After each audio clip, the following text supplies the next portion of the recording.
I've been in this industry now for over 40 years, and the one thing I've learned is when there's change, there's opportunity.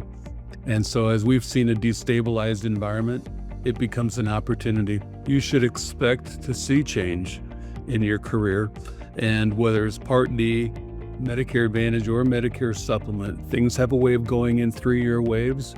And it only takes an extra reimbursement from the government, a regulatory change, and the environment is totally changed. So I guess I would encourage you to keep working hard, and good things will happen. The one thing about Medicare is it's recession-proof, and the demographics are working in your favor. And so I don't have any reason to be anything other than bullish about our future.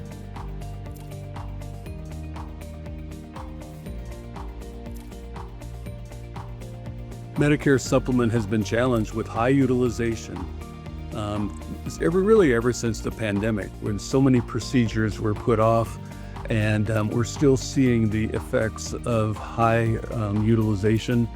You combine that with drugs, like some of these weight loss drugs have certainly had an impact on pricing on Part D. We've seen utilization be high, and we're starting to see, I think, some early signs that things are starting to stabilize more on the Medicare Supplement market. I would expect perhaps another year of strong rate increases, in some cases as high as 20%. But the consumers, in many cases, they don't have a PPO now in many rural areas, so Medicare Supplement is the plan choice.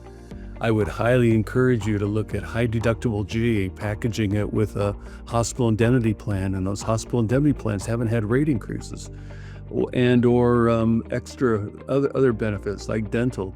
So package products, ancillary products that really don't have a history of rate increases with the high deductible G as another way to save money for your clients.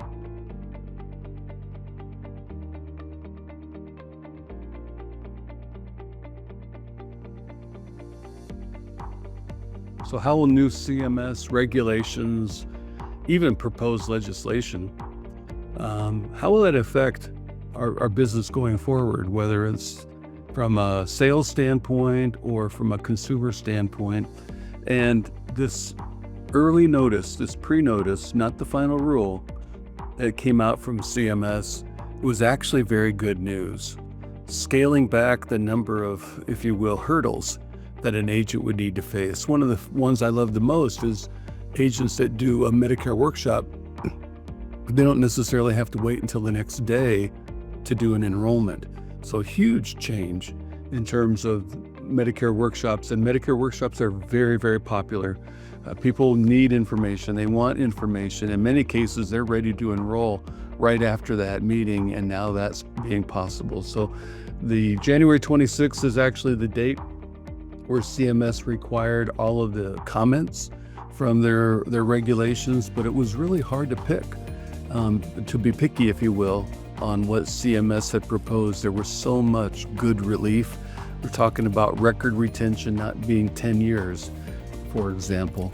I think it was 5 is what was proposed. So many friendly actions